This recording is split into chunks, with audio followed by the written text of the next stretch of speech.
Budget ಘೋಷಣೆಗೆ deadline. ತುಮಕೂರಿನಿಂದ ಬೃಹತ್ ಪಾದಯಾತ್ರೆಗೆ ಸಜ್ಜಾದ ಅತಿಥಿ ಉಪನ್ಯಾಸಕರು.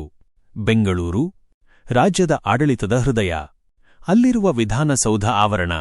ಇಂದು ಇಲ್ಲಿ ಮತ್ತೊಂದು ನಿರೀಕ್ಷೆಯ ಧ್ವನಿ ಮೊಳಗಿತು. ಕರ್ನಾಟಕ ರಾಜ್ಯ ಸರ್ಕಾರಿ ಪದವಿ ಕಾಲೇಜುಗಳ ಅತಿಥಿ ಉಪನ್ಯಾಸಕರ ಸಂಘದ ರಾಜ್ಯಾಧ್ಯಕ್ಷ ಡಾ. ಎಚ್. ಆರ್.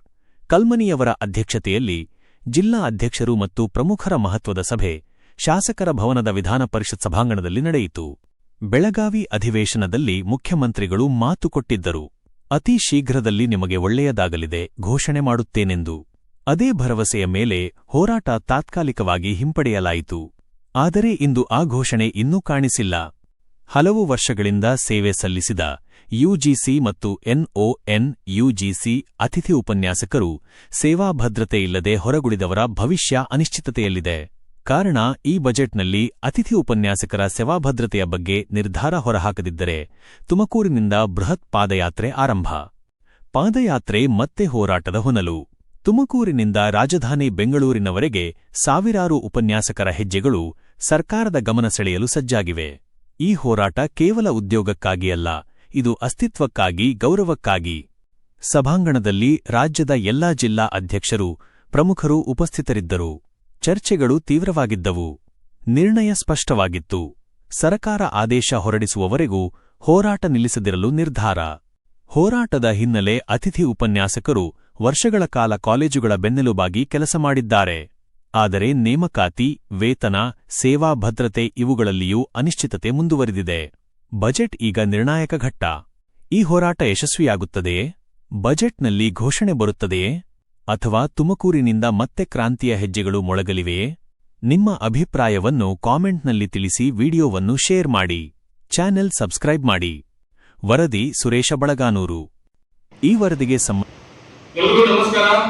ಆತ್ಮೀಯ ಅತಿಥಿ ಉಪನ್ಯಾಸಕರು ಬಾಂಧವರೇ, ಇಂದು ಶಾಸಕರ ಭವನದ ಸಮ್ಮೇಳನ ಸಭಾಂಗಣದಲ್ಲಿ ರಾಜ್ಯದ ಎಲ್ಲ ಜಿಲ್ಲಾ ಅಧ್ಯಕ್ಷರುಗಳ ಮತ್ತು ಪ್ರಮುಖರ ಒಂದು ರಾಜ್ಯ ಮಟ್ಟದ ಪ್ರಮುಖವಾದಂತಹ ಒಂದು ಸಭೆಯಲ್ಲಿ ಭಾಗವಹಿಸಿದ ಎಲ್ಲ ಅಧ್ಯಕ್ಷರುಗಳಿಗೆ, ಪ್ರಮುಖರಿಗೆ ನಾನು ನಮಸ್ಕಾರ ತಿಳಿಸ್ತಾ, ಆತ್ಮೀಯ ನನ್ನ ಅತಿಥಿ ಉಪನ್ಯಾಸಕರು ಬಾಂಧವರೇ, ಇವತ್ತಿನ ಸಭೆಯಲ್ಲಿ ಬಹಳ ಪ್ರಮುಖವಾಗಿ ಚರ್ಚೆ ಆದದ್ದು ಏನಂದ್ರೆ, ಏನು ಬಹಳಷ್ಟು ಜನ ಹೋರಾಟಕ್ಕೆ ಕರೆ ಕೊಡಬೇಕು ಅಂತೇಳಿ ಬಹಳಷ್ಟು ಜನ ಕುತೂಹಲದಿಂದ ಕಾಯ್ತಾ ಇದ್ದಾರೆ ಮತ್ತು ಸಲಹೆ ಸೂಚನೆ ಕೊಡ್ತಾ ಇದ್ದಾರೆ.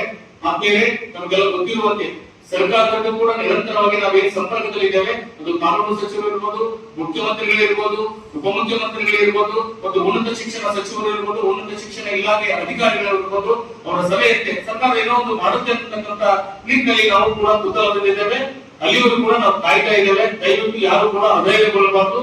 ಮತ್ತೊಮ್ಮೆ ತಮ್ಮಲ್ಲಿ ನಾನು ಮನವಿ ಮಾಡಿಕೊಳ್ತೇನೆ. ಈಗಾಗಲೇ ಇವತ್ತು ಕಾನೂನು ಸಚಿವರು ಕೂಡ ನಾನು ಮನವಿ ಮಾಡ್ಕೊಂಡಿದ್ದೇವೆ.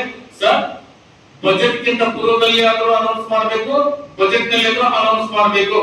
ಒಂದು ವೇಳೆ ಬಜೆಟ್ ನ ಪೂರ್ವದಲ್ಲಿ ಅನೌನ್ಸ್ ಮಾಡದೇ ಇದ್ರೆ, ಬಜೆಟ್ ನಲ್ಲೂ ಕೂಡ ನೀವು ಅನೌನ್ಸ್ ಮಾಡದೇ ಇದ್ರೆ, ನಮ್ಮ ಹೋರಾಟ ಮತ್ತೆ ತುಮಕೂರಿನ ಸಿದ್ಧಗಂಗಾ ಶ್ರೀಗಳ ಮಠದಿಂದ ಪಾದಯಾತ್ರೆಗೆ ಸಿದ್ಧರಾಗ್ತದೆ. ಅದು ಕ್ವಾಲಿಫೈಡ್ ಇರಲಿ, ನಾನ್ ಕ್ವಾಲಿಫೈಡ್ ಇರಲಿ, ಹೊರಗುಳಿದವರು ಇರಲಿ, ಕ್ವಾಲಿಫೈಡ್ ಇದ್ದು ಹೊರಗುಳಿದಿದ್ದಾರೆ ಅವ್ರಿಗೂ ಎಲ್ಲರೂ ಸೇರ್ಕೊಂಡು ಇದು ಅತ್ಯಂತ ದೊಡ್ಡ ಹೋರಾಟಕ್ಕೆ ನಾವು ಸಿದ್ಧರಾಗ್ತೇವೆ ಅನ್ನುವಂತ ಮಾತನ್ನು ಕೂಡ ಇವತ್ತು ನಾನು ಮಾನ್ಯ ಕಾನೂನು ಸಚಿವರಿಗೆ ಗಮನಕ್ಕೆ ತಂದಿದ್ದೇನೆ.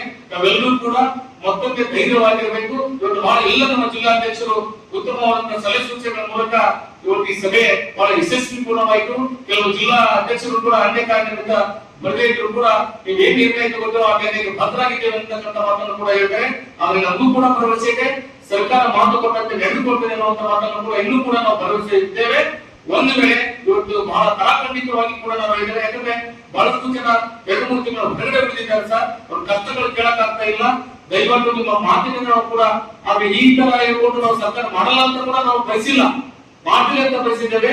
ಆದ್ರೆ ಆದಷ್ಟು ಬೇಗ ಅದನ್ನ ಘೋಷಣೆ ಮಾಡಬೇಕು. ಇಲ್ಲ ಇದ್ರೆ ನಾವು ಬಜೆಟ್ ನೊಳಗರ ಅಥವಾ ಬಜೆಟ್ ನಂತರ ನೀವು ಪ್ರಶ್ನೆ ಮಾಡಿದ್ರೆ ಅದು ನಮಗೆ ತಡ್ಕೊಳಕ್ಕಾಗಲ್ಲ. ನಮ್ಮ ಹೋರಾಟ ಶತ ಸಿದ್ಧವಾಗಿದೆ, ಹೋರಾಟ ಮಾಡೋದು ಶತ ಸಿದ್ಧ ಅಂತ ಕೂಡ ನಾನು ಇವತ್ತು ಕಾನೂನು ಸಚಿವರು ಕೂಡ ನಾನು ಮನವಿ ಮಾಡಿಕೊಂಡಿದ್ದೇನೆ. ದಯವಿಟ್ಟು ಕೂಡ ನಾವೆಲ್ಲರೂ ಏನು ಧೈರ್ಯವಾಗಿರ್ಬೇಕು ಅಂತ ಈ ಮೂಲಕ ತಮ್ಮಲ್ಲಿ ಮನವಿ ಮಾಡ್ಕೊಳ್ತೇನೆ. ಯಾಕಂದ್ರೆ ಇದೊಂದು ಮತ್ತೆ ಏನು ಈ ತರ ನೀವೆಲ್ಲ ಚರ್ಚೆ ಆಯ್ತು ಅಂತ ಅನ್ಕೋಬೇಡಿ. ಯಾಕಂದ್ರೆ ನಮಗೂ ಒಂದು ತಾಳ್ಮೆ ಇದೆ, ಆ ತಾಳ್ಮೆ ಮೀರಬಾರದು ಅನ್ನುವಂಥದ್ದನ್ನ ಈಗಾಗಲೇ ಕಾನೂನು ಸಚಿವರಿಗೆ, ಮುಖ್ಯಮಂತ್ರಿಗಳಿಗೆ ಕೂಡ, ಉನ್ನತ ಶಿಕ್ಷಣ ಸಚಿವರು ಕೂಡ ನಾವು ಮನವಿ ಮಾಡ್ಕೊಂಡಿದ್ದೇವೆ. ಯಾಕಂದ್ರೆ ಬಹಳಷ್ಟು ಹಳೆಗಳನ್ನ ಕೇಳಕ್ ಆಗಲ್ಲ. ನಮ್ಮಲ್ಲಿ ಅಧಿಕಪನ್ಯಾಸಕರು, ವಿಶೇಷವಾಗಿ ನಾನ್ ಕ್ವಾಲಿಫೈಡ್ ಇರ್ಬೋದು, ಕ್ವಾಲಿಫೈಡ್ ಇರ್ಬೋದು, ಎಲ್ಲರೂ ಕೂಡ ನಾವೇನು ಈ ಒಂದು ಪಾಠ ಮಾಡಿದ್ರು ಕೂಡ ಅದ್ರೂ ಕೂಡ ನೆಮ್ಮದಿ ಇಲ್ಲ. ಕೆಲವೊಂದು ಕಾಲೇಜುಗಳಲ್ಲಿ ಪ್ರಾಂಶುಪಾಲರ ಒತ್ತಡ, ಕಿರುಕುಳ, ಹೆಚ್ಚುವಳಿಗಳ ಕಿರುಕುಳ, ಕೆಲವೊಂದು ಕಾಲೇಜುಗಳಲ್ಲಿ ಅವ್ರಿಗೆಲ್ಲರೂ ಕೂಡ ಒಂದು ಕಠಿಣ ಕ್ರಮ ಕೈಗೊಳ್ಳಬೇಕು ಅನ್ನುವಂತ ಮೂಲಕ ನಾವು ಒಂದು ಕಾನೂನು ಸಚಿವರು ಕೂಡ ನಾವು ಮನವಿ ಮಾಡ್ಕೊಂಡಿದ್ದೇನೆ, ಉನ್ನತ ಶಿಕ್ಷಣ ಸಚಿವರು ಕೂಡ ನಾವು ಮನವಿ ಮಾಡ್ಕೊಂಡಿದ್ದೇನೆ. ದಯವಿಟ್ಟು ತಾವೆಲ್ಲರೂ ಕೂಡ ಧೈರ್ಯವಾಗಿರ್ಬೇಕು ಅಂತ ಈ ಮೂಲಕ ಇವತ್ತಿನ ಸಭೆಯಲ್ಲಿ ಚರ್ಚೆಯಾದಂತ ವಿಷಯಗಳು ಕೂಡ ನಮ್ಮ ಗಮನಕ್ಕೆ ತರಬಯಸ್ತೇನೆ. ತಾವೆಲ್ಲರೂ ಕೂಡ ಧೈರ್ಯವಾಗಿರುವಂತೆ ಈ ಮೂಲಕ ತಮ್ಮಲ್ಲಿ ಮತ್ತೊಮ್ಮೆ ಮನವಿ ಮಾಡಿಕೊಂಡು ನನ್ನ ಮಾತುಗಳನ್ನು ಮುಗಿಸ್ತೇನೆ. ಜೈ ಭುವನೇಶ್ವರ್.